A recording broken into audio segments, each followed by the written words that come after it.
मोक्ष मार्गस्य नेतारम् वेतारं परं कर्म भूभूतः ज्ञातारं दातारं विश्वतत्त्वं विश्वतत्त्वात् तत्त्वानं वन्दे वन्दे तत्त्वदर्शिनं। विमलबुद्धये। तत्वार सूत्र की चर्चा में कल हमने चोरी संबंधी चर्चा पूरी की थी, बराबर। और उसमें भाव चोरी, द्रव्य चोरी, और सबसे बड़ी बात जो हर एक के बीच में होती है कि परिणामों का परिवर्तन, कि जीव अगर अपने परिणामों में स्थिरता नहीं रखेगा तो किसी भी प्रकार के अनर्थकारी काम वो कर सकता है। यानी बाहर के अनर्थकारी काम भीतर के परिणामों का बाई प्रोडक्ट। फिर से क्या बोला? बाहर के जो भी अनर्थकारी परिणाम है वो सारे परिणाम भीतर के परिणामों का बाई प्रोडक्ट। इसीलिए अगर आपको ये पापमयी बाहर के परिणाम रोकना है तो भावमयी भीतर के परिणाम रोकना चाहिए। यही बात अहिंसा में लागू हुई थी, यही बात सत्य में लागू हुई, यही बात आचौर्य में, और यही बात ब्रह्मचर्य में भी। यानी कि 5वें नंबर का, जिसे अपन बोले ना कुशील नाम का, जो चौथे नंबर का जो पाप है, उसमें भी यही बात अप्लाइड। देखिए, अपन ज्यादा और चर्चा नहीं करके सीधे जो आज का अपना सूत्र है उस सूत्र पर चर्चा करते हैं। सूत्र है, हाँ, चौथे नंबर का पाप, जिसे अपन कुशील भी कहते हैं और शास्त्रीय भाषा में उसे अब्रह्म भी कहा जाता है। क्या कहा जाता है? अब्रह्म। तो अब्रह्म क्या है कोई, यानी कुशील क्या है, ऐसा कोई प्रश्न करे तो बताते हैं। 16 नंबर का सूत्र, मैथुनम अब्रह्मा। इसमें एक एक शब्द खा गए लिखने वाले, ना शब्द है ना, ना, ये ना का उन्होंने लिखने वाले ने गड़बड़ कर दिया, इसलिए आपको पूरे सूत्र का उच्चारण करना है। मैथुनम अब्रह्मा, बोलिए। मैथुनम ब्रह्मा, मैथुनम अब्रह्मा। मैथुनम ब्रह्मा।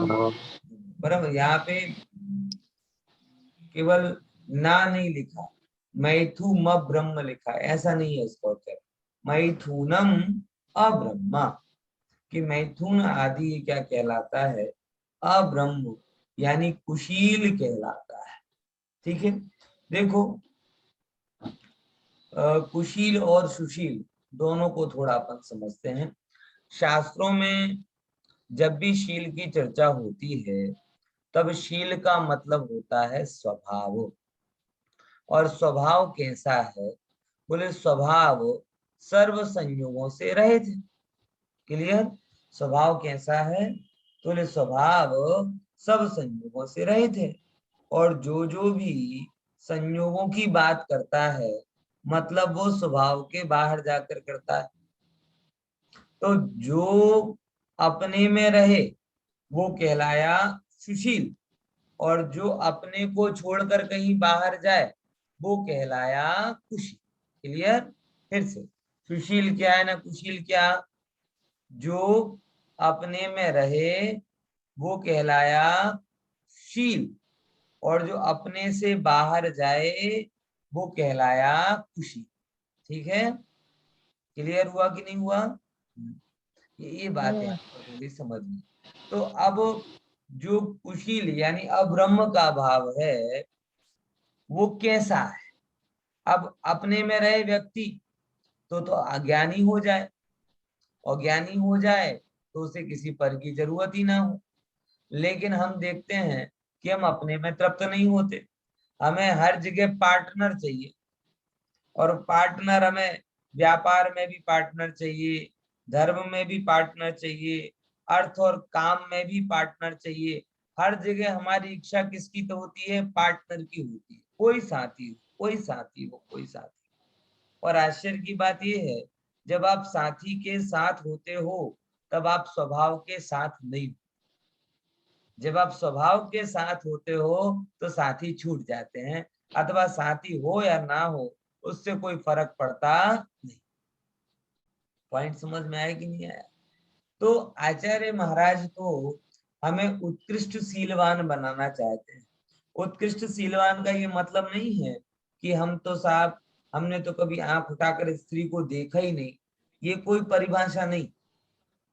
स्त्री को देखा नहीं ये कोई शीलवान होने की निशानी नहीं, क्योंकि अनंत भगवान है ना, ये महाशीलवान है और एक स्त्री को नहीं देखते।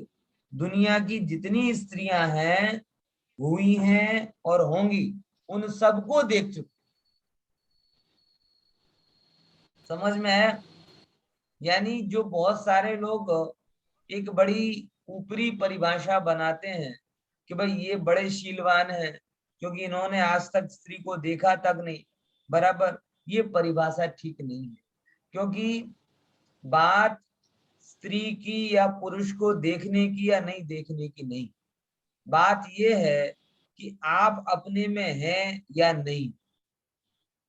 अगर आप अपने में हैं तो आप अनंत की भांति पूरे जगत के सब लोगों को भी देख लें और एक नहीं सारी अवस्थाओं को देख लें, तो भी आपके अंदर में विकार नहीं है, तो आप शीलाधिपति हैं। और आप एक अंधेरे कमरे में रह जाएं, अंधेरे कमरे में रहने पर जहां आप अपने ही हाथ पैर को देखने में समर्थ ना हो, बात समझ में आ रही कि नहीं आ रही? अपने ही हाथ पैर अपने को नहीं दिखाई दे रहा, इतना घटाटोप अंधेरा हो, लेकिन उसके बावजूद भी अगर आपके मन में वो स्त्रियों का रूप देखने की इच्छा हो, उनकी बात, तो आप अंधेरे में भी विकार। समझ में? हम जब न्याय शास्त्र पढ़ते हैं ना तो एक बहुत प्रसिद्ध श्लोक बताते हैं, ज्ञेय से ज्ञान नहीं होता, ज्ञेय से ज्ञान नहीं होता। उसके लिए बताते हैं तमसी, हाँ, कि क्या कहते हैं कि मैं एक व्यक्ति की बात बताई कि जो कैसा है कि अंधेरे कमरे में है, और ऐसे अंधेरे कमरे में है कि जहां पे सुई की नोक के बराबर भी प्रकाश नहीं है, और मैंने वहां पर नेत्र बंद किए हुए हैं, और मैं कारागृह में हूँ, अंधेरे कारागृह में हूँ, प्रकाश की कणिका तक वहां पर नहीं है, मैंने भी वहां पे आंख बंद किया है, तथापि कांताननम व्यक्तम, कि तब भी मुझे मेरी स्त्री का चेहरा भली भांति दिखाई दे रहा है? यानी आप अगर ये मानते हैं कि मैंने किसी को देखा इसलिए कुशीलवान हो गया, बराबर, ये परिभाषा पर्याप्त नहीं है। देखना नहीं देखना गौण है, स्वभाव में आप कितने हैं ये आपके शील और कुशील का निर्णय करता है। इसीलिए अपने यहाँ पर शील शब्द बोला, और शील का मतलब स्वभाव, शील का मतलब क्या होता है? स्वभाव। और इसलिए दूसरा पहला शब्द क्या है? ब्रह्म, और ब्रह्म का विपरीत क्या हुआ? अब्रह्म, बराबर। ब्रह्म और अब्रह्म, इन दोनों में क्या अंतर है? ब्रह्मचारी, ब्रह्मचर्य, इसका क्या मतलब है कि कोई व्यक्ति जिसे अपने जरा से भी क्या कहते हैं, आत्मा की तो गंध ही नहीं है, लेकिन जगत में बड़कपन दिखाने के लिए बाहर में स्त्री आदि का त्यागी हो गया है, तो क्या मात्र बाहर में स्त्री आदि के त्याग होने से वो ब्रह्मचारी हो गया? स्त्री का त्यागी हुआ है लेकिन ब्रह्मचारी नहीं हुआ। क्यों? क्योंकि ब्रह्मचारी की अपने आप एक परिभाषा है। ब्रह्म मतलब कहलाती है आत्मा, और उसमें जो चरण करता है, लीन होता है, स्थिर रहता है, वो ब्रह्मचारी। अगर विवाह नहीं करने का, स्त्री आदि का नहीं होने का नाम ही ब्रह्मचारी हो जाए, तो गुजराती में क्या कहते, बदा वांडा ब्रह्मचारी थी। गुजराती में શું કહીશું? બધા વાંડાઓ કેવા થઈ જશે? ब्रह्मचारी થઈ जશે। ब्रह्मचर्य उत्कृष्ट है। तो ब्रह्म मतलब आत्मा में लीन होना, और अब्रह्म मतलब आत्मा में लीन नहीं होना। अब एक तरफ दो एग्जाम्पल है कि एक तरफ चक्रवर्ती आदि है जिनके साथ में बहुत सी स्त्रियों का समागम है, और बहुत सारी स्त्रियों का समागम होने के बावजूद भी वो आत्मा के लिए स्थिरता का कोई स्कोप देख लेते। 6 महीने में कम से कम एक बार तो वो इतने सारे राजपाट वैभव स्त्री पुत्र परिवार आदि के बीच में रहते हुए भी वो एक बार तो क्या करते हैं, कम से कम अपनी डुबकी लगा ही लेते हैं। ख्याल में आया कि नहीं आया? कैसे हुआ ये सब? बोले कि उनका जो ब्रह्मचर्य है, उनका ब्रह्मचर्य नास्ति रूप नहीं है, अस्थि रूप है। और अस्थि रूप मतलब क्या? आत्मा में स्थिरता। तो आंशिक रूप से ही सही ब्रह्मचारी। पैरलर पैरलर एक द्रव्यलिंगी मुनिराज है जिनको क्या कहें कि बिल्कुल दीक्षित हैं और जंगल में रह रहे हैं, लेकिन वो आत्मा में नहीं आ पाते। तो कह रहे तुम ब्रह्मचारी नहीं, द्रव्यलिंगी है, बराबर बाहर में कोई पाप भी नहीं कर रहे, लेकिन उसके बावजूद भी उनसे पूछा जाए कि भैया कभी आत्मा का अनुभव किया? बोले आत्मा का अनुभव तो नहीं किया। और अगर आत्मा का अनुभव नहीं किया तो ब्रह्मचारी ही नहीं। क्योंकि ब्रह्म और अब्रह्म, शील और कुशील, ये दोनों जगह किसकी मुख्यता आ रही है? शील मतलब स्वभाव और ब्रह्म मतलब आत्मा। तो दोनों का क्या मतलब हुआ? स्वभाव में रहना या आत्मा में लीन होना। इसके विरुद्ध दो शब्द आते हैं, कुशील मतलब स्वभाव में नहीं होना, अब्रह्म मतलब आत्मा में लीन नहीं करना। तो वो क्या है, किसके चिन्ह कहलाए? कुशील के चिन्ह कहलाते हैं। ठीक है, ये थोड़ी शील और कुशील की व्यापक व्याख्या है, निश्चय परक व्याख्या है। व्यवहार से जो हम शील कुशील समझते हैं वो तो है ही। अब बोलो हेतल भाई प्रश्न। તો સુશીલ અને બ્રહ્મચર્ય એક જ ગણાય? हाँ, एक ज गणाय। અને પેરેલલ कुशील एवं अब्रह्मचर्य એ પણ એક જ ગણાય। અને બંનેની સમાનાર્થક સિમિલરિટી પણ તમે જો ને, शील એટલે સ્વભાવ, સ્વભાવ એટલે આત્મા, આત્મા એટલે બ્રહ્મ। એક લાઈનમાં આવી ગયા ફરીથી। शील એટલે શું કહેવાય? સ્વભાવ, સ્વભાવ એટલે આત્મા, આત્મા એટલે બ્રહ્મ। तो शीलवान कहिए कि ब्रह्मचारी कहिए, कुशीलवान कहिए कि अब्रह्मचारी कहिए, बात सही है। ठीक है, परंतु व्यवहार से जगत में ब्रह्मचर्य बाहर से स्त्री आदि के त्याग के रूप में भी कहा जाता है। उसको भी थोड़ा अपन यहाँ पे विचार कर लेते हैं। देखो, तो ये तो परिभाषा हो गई ना। अब क्या कहते हैं यहाँ से अगली अगली लाइन कहते हैं कि मैथुन क्या है। जैसे वहां पे परिभाषा थी ना कि भाई मैथुनम अब्रह्म, तो क्या कहते हैं? अब ये व्यवहार की परिभाषा है। आप देखेंगे तत्वार्थ सूत्र में अधिकतर व्यवहार के पॉइंट ऑफ व्यू से ये सारी की सारी बातें कही गई। तो यहाँ पे भी शील कुशील की बात ही व्यवहार के पॉइंट ऑफ व्यू से कही। क्या कहते हैं कि स्त्री और पुरुष के मन वचन और काय स्वरूप विषय व्यापार को मैथुन कहा जाता है। क्या बोला? स्त्री और पुरुष के मन वचन काय स्वरूप विषय व्यापार को। कैसा व्यापार? जो मन से विपरीत विचार रूप हो रहा है, ऐसा व्यापार। वचन से रागमयी कथन कहने रूप हो रहा है।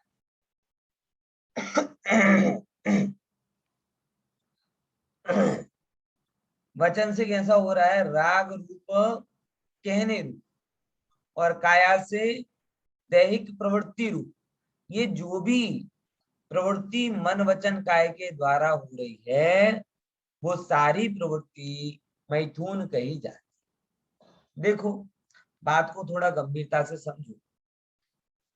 विकार इस जीव में बहुत सारे हैं, बहुत सारे विकार हैं, इसका निषेध नहीं कर रहे।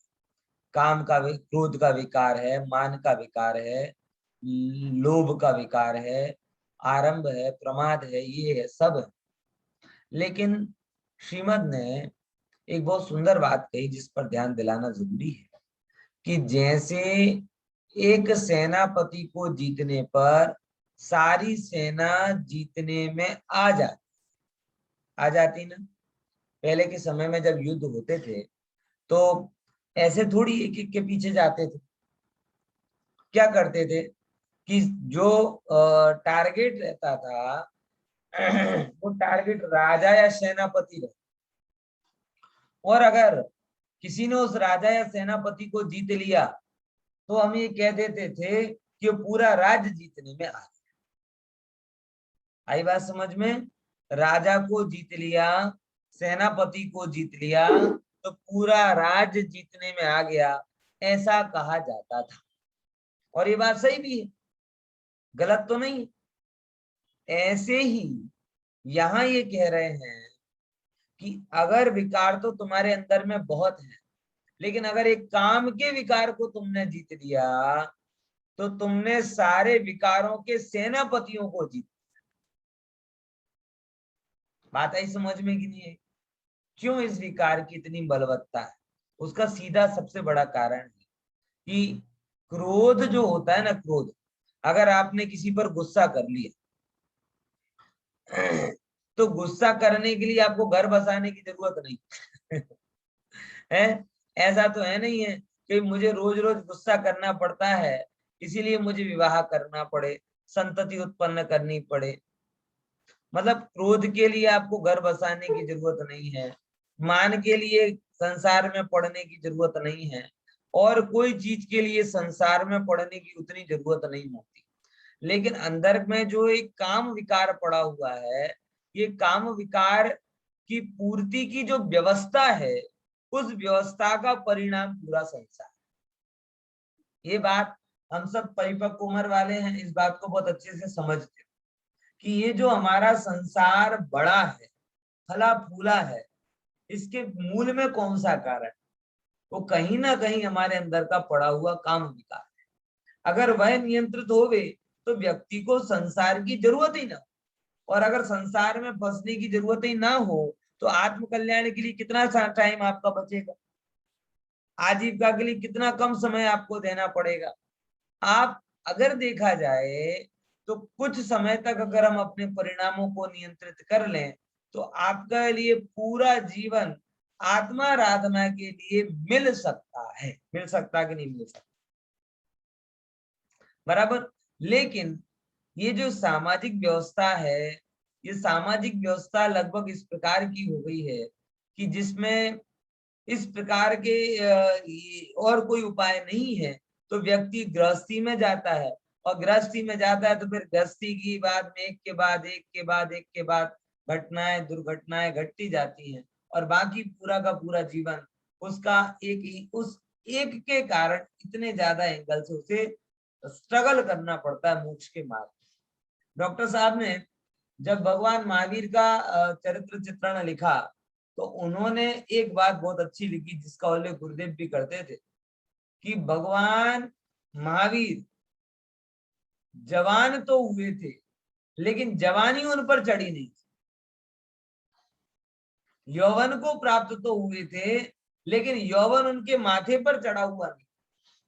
और कहते हैं कि भगवान महावीर का जीवन बिल्कुल सीधा साधा है, उसमें कोई दुर्घटना नहीं है, बड़ा सीधा सपाट जीवन है। आउटलाइन अगर देखना है भगवान महावीर की तो कितनी क्लियर है, 30 साल गृहस्थ, 12 साल मुनि और नेक्स्ट 30 ईयर केवी। अगर आप भगवान महावीर के जीवन के ऊपर ड्रामा भी बनाना चाहें तो कितने कम कंटेंट मिलेगा, क्योंकि उनके जीवन में बिल्कुल सपाट, ना कोई अप्स डाउन नहीं, ना कृष्ण के जैसी लीलाएं हैं, ना राम के जैसा स्ट्रगल है, ना कोई और प्रकार की बात है, बिल्कुल सीधा सपाट। 30 साल तक जल में कमलवत अधिकारी रहे, 12 साल तक मुनि दीक्षित रहे, और अगले 30 साल में केवल ज्ञानियों के धर्म का प्रभाव किया, प्रचार प्रसार किया, और कोई उनके लिए स्कोप ही नहीं। बात समझ में कि नहीं? तो उन्होंने, डॉक्टर साहब ने एक बहुत सुंदर बात लिखी है कि भगवान महावीर के जीवन में कोई दुर्घटना नहीं घटी। कारण केवल उनके जीवन में विवाह रूपी दुर्घटना नहीं घटी थी, और जैसे ही विवाह की दुर्घटना नहीं घटी तो बाकी और कोई दुर्घटना होने का स्कोप ही नहीं रहा। समझ आया कि नहीं? एक विवाह की घटना दुर्घटना घट जाती है तो उससे सीरीज चालू होती है कि पहले विवाह की दुर्घटना घटेगी, फिर धर्म पत्नी की दुर्घटना घटेगी, फिर संतति की दुर्घटना घटेगी, फिर संततियों की संतति की दुर्घटना घटेगी। मतलब वो एक प्रकार का क्या हो जाता है, एक संसार का चक्र पूरा का पूरा सिस्टमेटिकली आपके सामने आता जाता है, आता जाता है। इसीलिए श्रीमद् ने और विकारों को विकार बोला, और इस काम के विकारों को विकार का सेनापति बोला, और ये कहा कि जैसे सेनापति को जीतने पर सारी सेना जीती कही जाती है, ऐसे ही जिसने अपने अंदर के काम आदि विकार को जीत लिया, उसने अपने सारे विकारों को जीत लिया, ये कहा जा सकता है। बराबर ख्याल में आया कि नहीं है? समझे कि नहीं समझे? तो ये एक थोड़ा मुद्दा, इसीलिए इस पर थोड़ा हमें विचार करना चाहिए, और साथ ही साथ ये भी विचार करना चाहिए कि ये एक प्रकार का कुदरती प्रवाह है। इसे अकुदरती तरीके से रोकने का प्रयास करोगे तो दूसरे विकारों को बढ़ाएगा। फिर से क्या बोला, काम की जो संज्ञा है वो संज्ञा है, मतलब अनादि का प्रवाह है। और अगर आप इसे कुदरती प्रकार से क्या कहते हैं नहीं रोकेंगे तो एबनॉर्मल तरीके से वो व्यक्त होता है, और ये होता है। जिन्होंने बल जबरी से काम आदि के प्रवाह को रोकने की कोशिश किया तो उनके जीवन में कहीं क्रोध बढ़ गया, कहीं मान बढ़ गया, कहीं कपट बढ़ गया, कहीं लोभ बढ़ गया। तो ये तो मतलब क्या हुआ कि एक बीमारी को हटाने गए तो दूसरी बीमारी हो गई। ये कोई अच्छा तरीका नहीं। इसीलिए हमेशा काम आदि विकार को रोकने के लिए उत्कृष्ट उपाय करना चाहिए, और उत्कृष्ट उपाय ये है कि कामना प्रिय ना लगे, कामना से हटकर अपनी आत्मा प्रिय लगे। देखो, समझो, आपको जब आत्मा प्रिय लगने लगेगी तो जैसे स्त्री आदि प्रिय लगते हैं, भोग प्रिय लगते हैं, तो दुकान छोड़कर घर पर आते, वैसे जब आत्मा प्रिय लगने लगेगी तो घर और भोग छोड़कर अपनी आत्मा में जाते। आप क्या कर रहे हो, आप या हम सबको रोकना नहीं है, बेटर ऑप्शन देना। फिर से क्या बोला, आगे बड़ा सहज है। छोटा बच्चा है ना, छोटा बच्चा जैसे वेदांश है, बराबर। अब वेदांश कोई एक ऐसी चीज को पकड़ के, चाकू को पकड़ के बैठा है, बराबर ना, और उसे वो चाकू खिलौना लग रहा है। अब मैं उसे खींचने जाता हूं तो एकदम और कस के पकड़ लेता है, और कस के पकड़ ले, और मैं भी खींचूं तो चाकू को कस के पकड़ेगा तो क्या होगा, उसका ही हाथ कटेगा ना। तो मैं क्या करता, मैं उसको चाकू नहीं छीनता, मैं उसको उसकी पसंद की कार दे देता हूँ, कार सामने लाता, और जैसे ही कार लाता हूं तो चाकू छोड़ता है, कार पकड़ के चलता बनता। ये होता है कि नहीं होता है? बड़ा सरल सा उपाय है। हमने उसको फोर्स नहीं किया कि तू उसे छोड़ दे, क्योंकि समझाए बिना हम उसे फोर्स करेंगे तो और कस के पकड़ लेगा, और कस के पकड़ लेगा तो आप खींचोगे तो आपका ही हाथ कटेगा। उपाय नहीं। क्या उपाय, उसे कार अच्छी लगती है, चाकू को छुड़वाओ मत, कार बताओ। कार जैसे उसे ख्याल में आएगी चाकू को छोड़ देगा, अपने आप कार उठा के खेल, याद भी नहीं करेगा चाकू कहाँ पर। आप दूसरा विकल्प नहीं देंगे तो चाकू मतलब सब कुछ। अब वो उसके लिए भी हानिकारक है, आपके लिए भी हानिकारक है। समझ में है? बस यही, हम आपको इन विकारों से मुक्त होना है, भोगों से मुक्त होना है, तो परम भोगी बनना। क्या बोला है? एक ऐसी कथा आती है, एक संत थे वो संत किसी नगर में आए और नगर में अपना उपदेश दिया, और उपदेश देने के बाद में एक व्यक्ति को उन्होंने कहा, हे परम त्यागी। क्या बोला? और वो सेठ था और थोड़ा अपन कहते ना अय्यास टाइप का सेठ था। तो उसने क्या कहा कि हे परम त्यागी, महात्यागी। तो सेठ को तो थोड़ा व्यंग सा लगा, बोले ये तो आप मेरी मजाक उड़ा रहे हो गुरुजी, मेरी मजाक आप मत उड़ाओ, मैं कहाँ त्यागी हूँ, आप त्यागी हो। बोले नहीं नहीं, हम त्यागी नहीं है, हैं? और अगर त्यागी भी हैं तो छोटे मोटे त्यागी, तुम बड़े त्यागी। बोले कैसी बातें कर रहे हो? बोले देखो, हमने तो कंकर पत्थर का त्याग किया है और अमृत का भोग कर रहे। जिसका त्याग किया वो तो कंकर पत्थर है, और कंकर पत्थर का त्याग कर दिया, मतलब हमने जो त्याग किया है ना, वो तो बहुत छोटी वस्तु का किया। पैसा छोड़ा तो क्या है, रतन छोड़े तो क्या है, भोग छोड़े तो क्या है, सब पुद्गल है। ये सब है पुद्गल को खेल, इनते ना ही हमारों में। तो ये सब तो पुद्गल है, यानी हमने जिन जिन का भी त्याग किया वो सारी चीजें तो दो कौड़ी की थी, और जिसका भोग किया है वो अमृत है, यानी आत्मा परमानंद का भोग किया, वो अमृत से भरा हुआ है। यानी हम कंकर पत्थर के त्यागी हैं और माल के भोगी, यानी इसीलिए हम अल्प त्यागी और महाभोगी। और आप क्या हो? बोले आप महात्यागी और अल्प भोगी।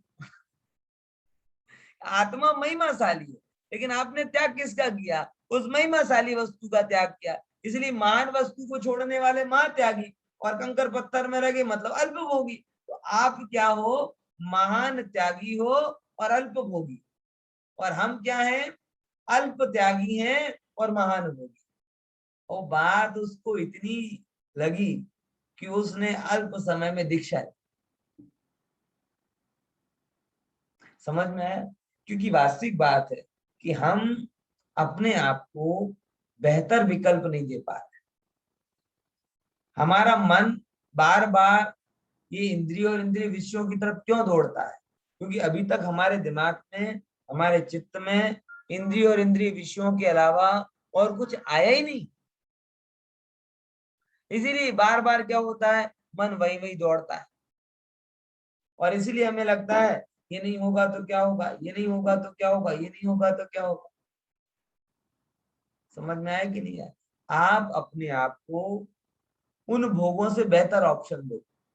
तो जैसे वेदांश को चाकू छुड़ाना था तो कार दे दी, और जैसे ही कार दी वो चाकू छूट गया। ऐसे ही अपनी आत्मा को भी अगर भोगों से छुड़ाना है तो उसे अनुभव का महाभोग दो। अनुभव के महाभोग मिलेंगे तो ये विषय भोग तो से वैसे ही अपने आप ही लगने लगेंगे। तो छुड़ाने का पुरुषार्थ ही नहीं करना पड़ेगा, सहज ही क्या हो जाएंगे? छूट जाएंगे। एक बार अगर आपको अपनी आत्मा का आनंद समझ में आया तो ना आप मन से विचार करोगे, ना आप वचन से विचार करोगे। और मन वचन में नहीं आएगा तो काया में कहां से आएगा? तो आपका मन क्या करेगा? आपका मन आत्मा का विचार करेगा। आपकी वाणी क्या करेगी? आत्मा लाभ हो ऐसे वचन कहे। और आपकी काया क्या करेगी? आत्मानुभवन के लिए प्रयासरत रहे। ठीक है ना? ये क्या कहलाते हैं?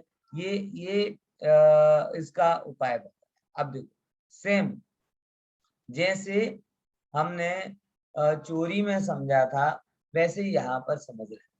कुशील भी दो प्रकार का होता है। कौन कौन सा? द्रव्य कुशील और भाव कुशील। ठीक है ना? कौन कौन से दो प्रकार का होता है? द्रव्य कुशील और भाव कुशील।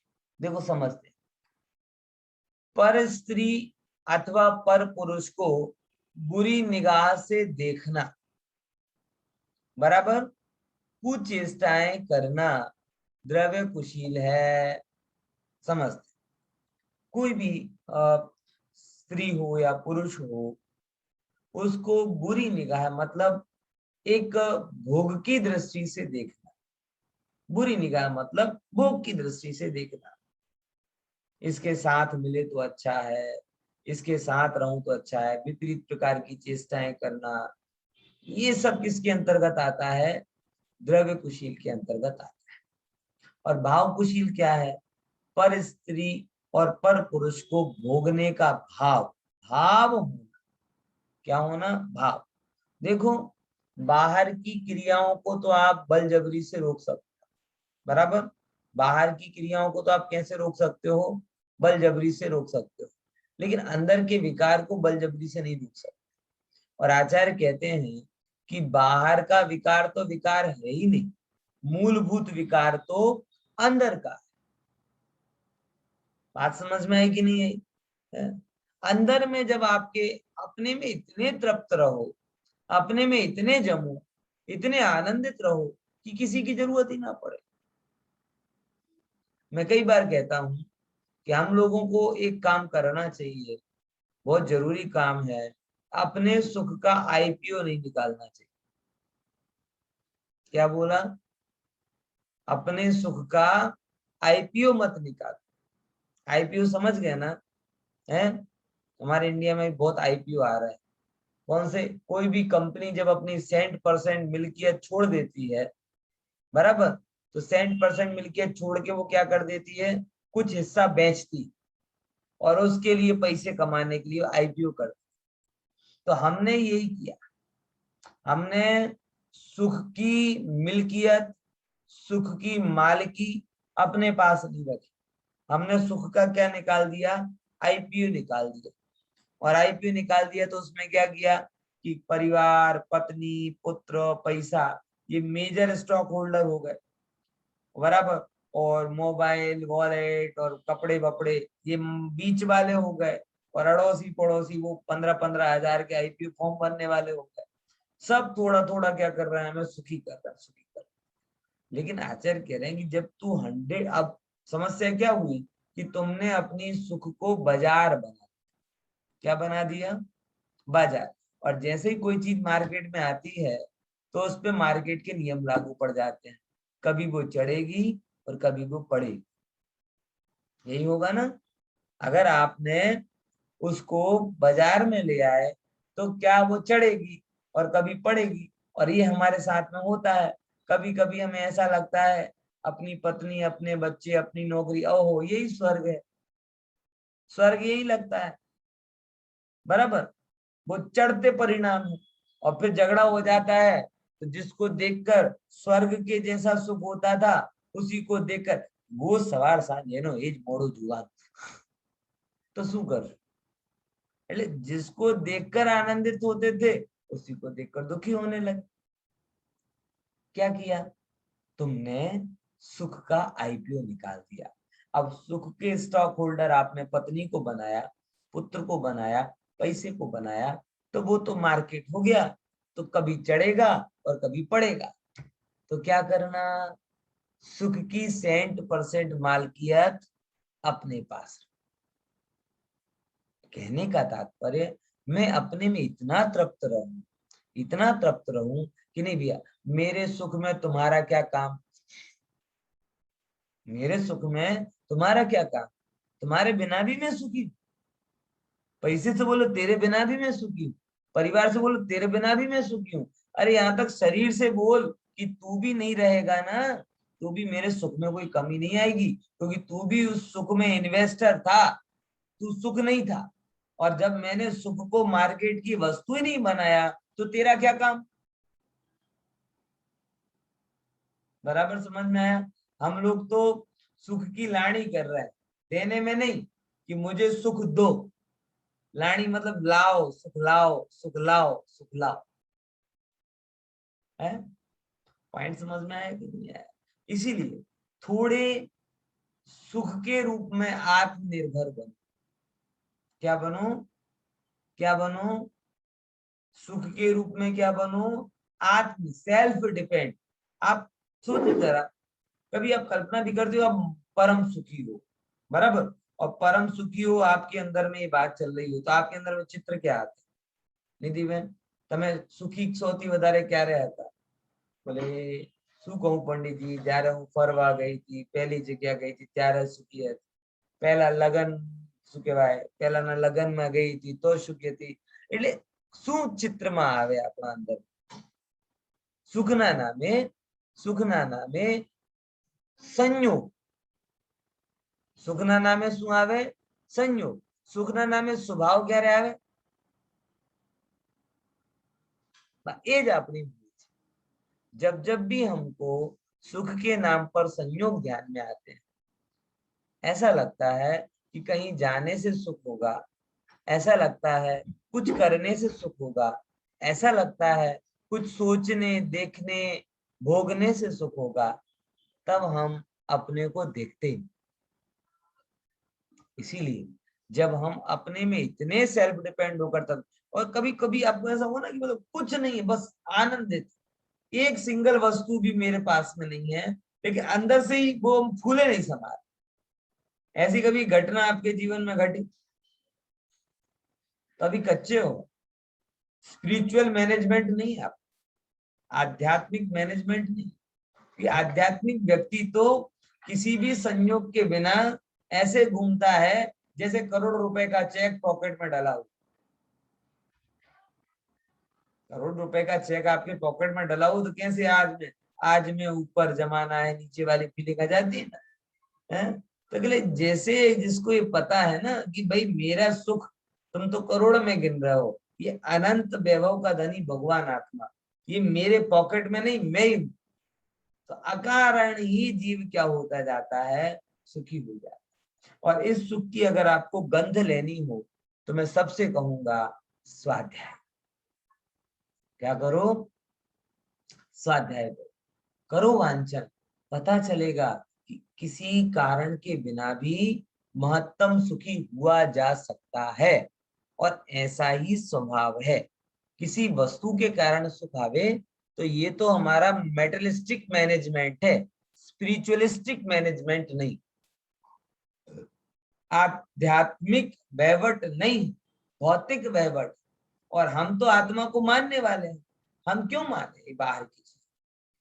इसीलिए ये जो बाहर के जो भी परिणमन हो रहा है उसके पीछे यही बात है कि इससे मुझे सुख मिलेगा। इसीलिए वो पर पुरुष को, पर स्त्री को भोगने का भाव करता है, भोगने का भाव करता है। बोले कोई स्त्री कैसे तेरे साथ में आएगी, क्या होगी, तो उसके लिए फिर वो विचार करता है कि धनवान बनूं तो वो कोई स्त्री साथ में आएगी, तो धन कमाने की कोशिश करता है। फिर कहता है अच्छी पर्सनालिटी बना के रखूं तो कोई मेरे पे आकर्षित होगा, तो पर्सनालिटी मेंटेन करके रखता है। बराबर ख्याल में है कि नहीं है? आज सच बताओ, बहुत गहराई से आपको ये सब बातें पता चलेंगी कि जितने जिम में जाना है, पार्लर में जाना है, बुटीक में जाना है, इन सब के पीछे पर्पस कौन सा होगा? कहीं ना कहीं अंदर में पड़ा